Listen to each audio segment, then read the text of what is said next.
자라나는 아이들에게 위인전과 역사책을 많이 읽게 하라고 합니다. 그것은 그 책들을 읽으면 한 사람의 인생 역정과 당시의 역사 현장을 생생하게 상상해내는 그 힘을 키우기 때문입니다. 또 그것을 통해 얻는 교훈과 도전이 엄청나기 때문입니다. 우리 또한 흥미진진하게 전개되는 역사를 통해서 또 누군가의 살아온 삶을 기록한 전기를 통해서 영향받고 또 자신의 삶을 개척해 나갈 수 있습니다. 그런데 성경에는 우리에게 도전과 감동을 주는 것뿐만 아니라 우리의 심령까지 변화시키는 역사적 기록들이 많이 나와 있습니다. 구약의 역사서를 보면 창세기로부터 시작하는 모세오경이 끝나고 여호수아서부터가 역사서라고 분류를 합니다. 여호수아 다음에 사사기 다음에는 사사시대 한 이방 여인의 이야기인 룻기가 나옵니다. 왜 하필이면 이곳에 사사기와 사무엘상 사이에 룻기가 들어있을까를 생각해 보셨죠? 왜 그럴까요? 룻기는 다음에 이어지는 사무엘서의 실제적인 주인공이라고 할 수 있는 다윗의 조상에 대한 근원들을 설명할 수가 있습니다. 다윗의 조상이 어디에서 이어지는지를 말하는데 룻기의 마지막 장인 4장 21절 22절을 보면 이렇게 끝을 맺습니다. 살몬은 보아스를 낳고 보아스는 오벳을 낳고 오벳은 이새를 낳고 이새는 다윗을 낳았더라 해서 끝을 맺습니다. 보아스와 결혼한 이방 여인 룻은 바로 다윗의 정조 할머니가 됩니다. 제가 예전에 족보를 공부를 한 적이 있습니다. 과제를 낸다고. 제일 재미없는 게 족보지 않습니까? 그런데 족보에 담겨 있는 여러 가지 의미들이 실질적으로는 아주 소중한 것입니다. 우리가 복음서를 처음 읽는 마태복음의 1장에 나오는 그 예수님의 족보들을 하나하나 살펴본다면 큰 은혜가 되는 것이 사실입니다. 또 여기서 보면 보아스를 낳았다는데 보아스의 아버지가 살몬이라고 합니다. 살몬은 누구입니까? 기생 라합의 남편입니다. 이방 여인 기생 라합의 남편이 살몬인데 또 살몬은 라합을 어떻게 만났을까요? 이 살몬이라는 사람은 바로 두 정탐꾼 중에 한 사람입니다. 이런 족보를 통해서 우리는 그러한 사실들을 배우게 되고 또 그 속에 담겨 있는 하나님의 역사하심이 어떤가를 배우게 됩니다. 그래서 사무엘서에 이어서 열왕기, 상하, 역대, 상하, 에스라, 느헤미야, 에스더로 역사서가 끝납니다.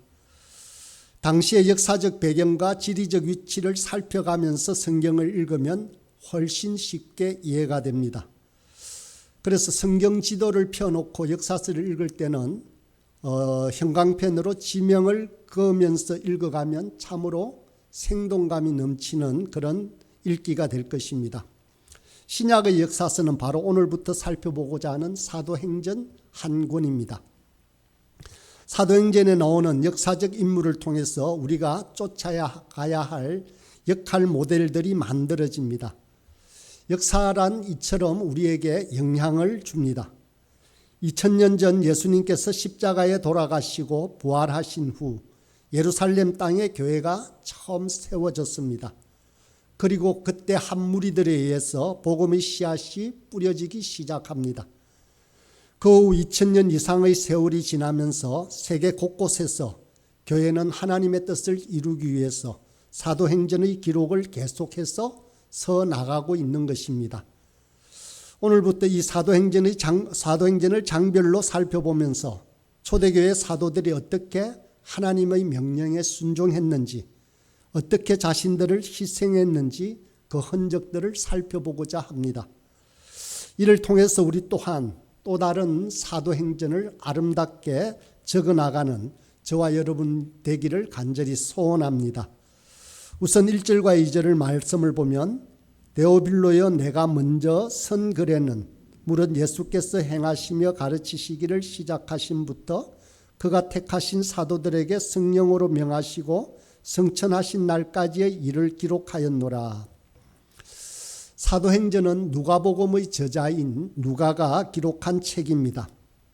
여기에서 보면 데오빌로에게 먼저 쓴 글이 있습니다. 그것이 바로 누가복음입니다. 그래서 그곳에서는 예수님의 행하심과 가르치심과 성천하시기까지의 기록을 남겼습니다.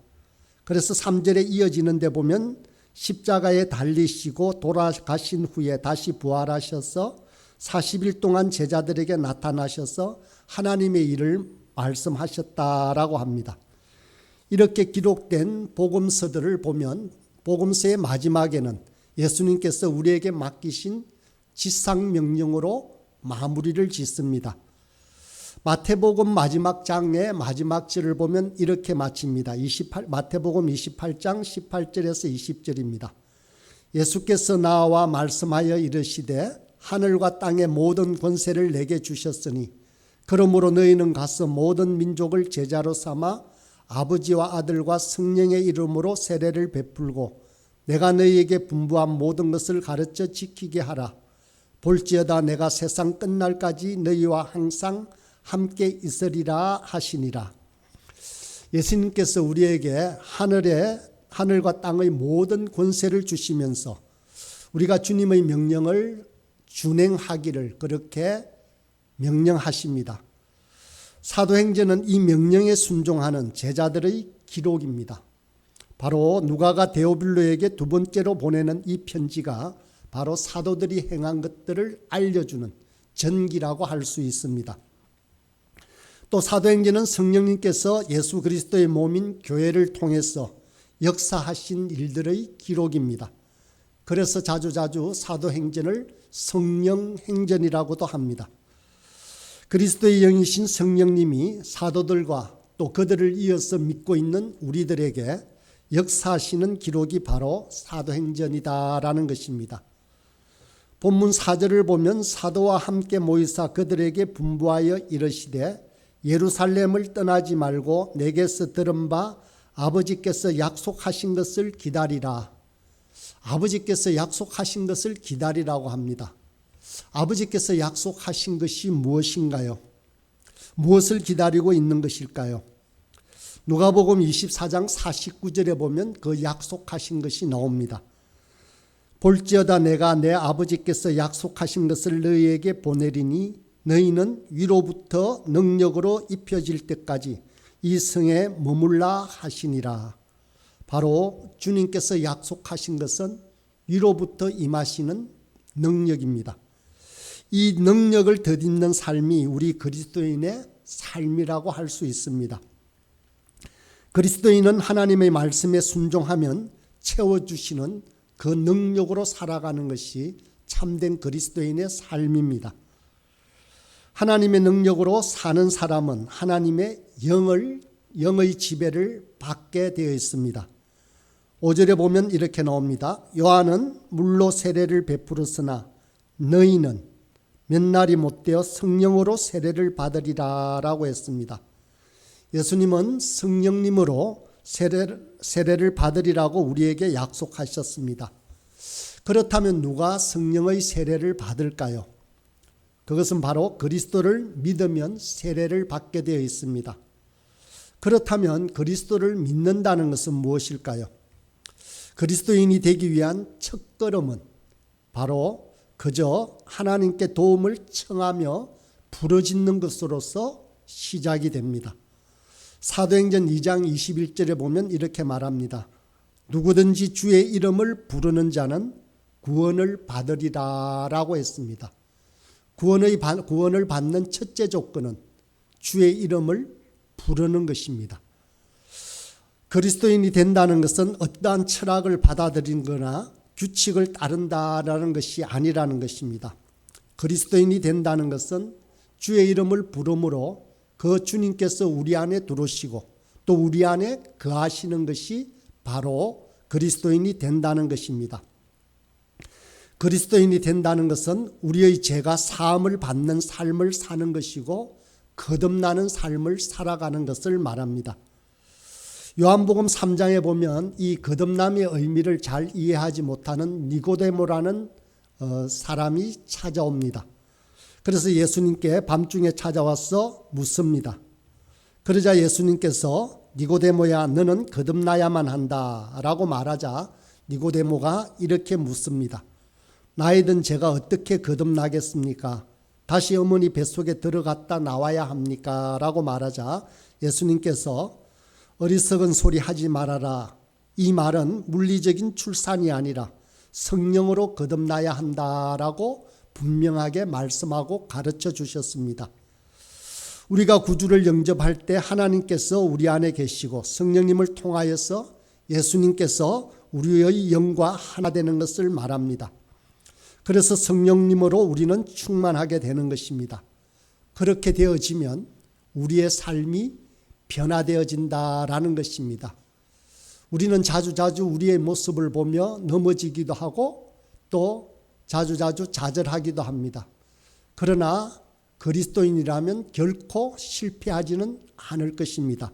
왜냐하면 하나님께서 우리를 그날까지, 그 완전한 날까지 우리를 이끌어 가시기 때문입니다. 저와 여러분이 구원을 받았다는 것은 우리 자신들에게 놀라운 일이 일어났다는 뜻입니다. 그런데 우리는 이렇게 되묻습니다. 주님, 분명 저는 변했습니다. 제가 예수님을 마음에 받아들였을 때는 분명히 그랬습니다. 그리고 한동안은 예수님의 깊은 사랑과 기쁨을 느꼈습니다. 그래서 그것을 다른 사람에게 전하기도 하고요. 그런데 왜 그런지 식어버린 때가 있습니다. 전혀 아무런 변화도 없는 듯이 말입니다. 왜 그럴까요? 그것은 그리스도를 믿는다고 하면서 여전히 우리의 육신의 자아가 우리 삶을 장악하고 우리 속에 계신 성령님께 자리를 내어주지 않기 때문에 그렇습니다. 우리 속에 계시지만 우리를 다스리지 못하도록 우리의 오랜 육적인 자아가 우리 중심에 왕자에 앉아 있으려고 하는 의지 때문에 그렇습니다. 우리가 예수님을 믿는 순간 그리스도의 영인 성령님이 우리 속에 들어오십니다. 성령님이 우리에게 임하시면 우리의 삶이 변한다고 약속하셨습니다. 그렇게 되면 살아있는 성도의 삶을 살게 된다는 것입니다. 우리의 마음의 왕자를 주님께만 맡겨드리면 그렇게 된다고 오늘 본문으로 읽지는 않았지만 우리가 흔히 암송하는 1장 8절의 말씀에 이렇게 나옵니다. 오직 성령이 너희에게 임하시면 너희가 권능을 받고 예루살렘과 온 유대와 사마리아와 땅끝까지 이르러 내 증인이 되리라. 우리에게 성령님이 임하시면 우리가 능력을 덧입는다라고 합니다. 그래서 예루살렘과 온 유대와 사마리아와 땅끝까지 예수님을 증언하는 사람이 됩니다. 이 말은 우리가 처한 곳이 어디든지 성령님의 능력을 나타내어 우리 주변의 사람들에게 이 예수님의 사랑을 알게 하는 자가 된다라는 것입니다. 이 말씀은 꼭 사역자나 멀리 나가는 선교사들에게 적용하는 말씀이 아닙니다. 우리가 처한 모든 곳에서 그곳이 가정이 될 수도 있고 직장이 될 수도 있고 그 어느 곳 어디에서든지 그리스도를 드러내는 증인이 저와 여러분이 된다는 것입니다. 그러므로 사도행전 1장 8절의 말씀은 특별한 사명을 위해서 특별히 주어지는 말씀이 아니라 모든 믿는 그리스도인들에게 성령님의 능력으로 강하고 담대한 삶을 살아가게 된다라는 것을 의미하고 있습니다. 우리 모두는 하나님의 영광이 덧입혀진 존재입니다. 그리스도를 믿는다라고 하는 사람 모두에게는 분명하게 하나님의 능력이 덧입혀져 있다는 것입니다. 우리 모두는 제사장입니다. 이제 세상을 향해 할 수 있는 일이 있다면 무엇이든지 주저하지 않고 해야 합니다. 그렇게 적극적으로 순종하게 되면 결코 후회하지 않는 삶을 살게 될 것입니다. 그래서 나아가 주님께서 축복하시는 멋진 삶을 살아가는 저와 여러분이 될 것입니다. 우리에게 가진 재물이 있다면 또 그 재물로 섬기고 기도해 줄 수 있다면 기도하고 말씀을 전할 기회가 오면 주저하지 말고 전도하면 됩니다. 그러면 우리의 것이 점점 고갈되고 없어지는 것이 아니라 더욱더 풍성해지는 능력이 우리 삶에 임하게 될 것입니다. 우리는 그리스도 예수를 믿어서 모두가 구원받았습니다. 그러나 우리가 이 성령의 능력을 따라 살 것인가? 아니면 우리가 주인으로 나약한 삶을 살 것인가는 삶을 살아가는 순간순간 결정해야 합니다. 그리스도의 장성한 분량에 이르기까지 더 자라갈 것인지 아니면 예전의 모습으로 돌아갈 것인지는 바로 저와 여러분에게 달려있는 것입니다. 우리 속에 내주하시는 성령의 지배를 받는 삶이 어떤 것인가가 사도행전 각 장들에 세밀하게 또 이야기로 그렇게 전해집니다. 성령으로 세례를 받으리라는 약속은 바로 이것입니다. 우리 믿는 자를 향하여 우리 주님께서 분명하게 약속하셨습니다. 능력 있는 삶을 살게 하시겠다는 것입니다. 나약해 보이고 부족해 보이는 저와 여러분이지만 분명하게 능력 있는 그러한 삶을 살겠다고 약속하시는 것이 오늘 본문의 말씀입니다. 하나님의 영이 우리 삶의 모든 부분을 주관하시겠다고 그렇게 약속하고 계시는 것입니다. 만일 주님을 우리 삶의 중심에 주인으로 모시기로 순간순간 그 순간에 결정한다면 예수 그리스도께서 우리에게 영광스러운 모험을 계속할 수 있도록 이끌어 가실 것입니다. 이제 초대교회 사도들이 성령의 세례를 받고 능력의 삶을 살아가는 그 사도행전의 역사가 이 자리에 있는 우리의 삶 속에서도 일어나기를 소원합니다. 예수님께서 약속하신 성령님이 우리 속에 흘러 넘쳐서 우리의 영과 혼을 가득 채우기를 소망합니다. 그래서 그 성령의 능력으로 2000년 전 초대교회 사도들이 행한 그 놀라운 일들이 저와 여러분을 통해 오늘 이 부곡동 금정구에서 또 다른 사도행전 성령 행전으로 이어지기를 간절히 소원합니다.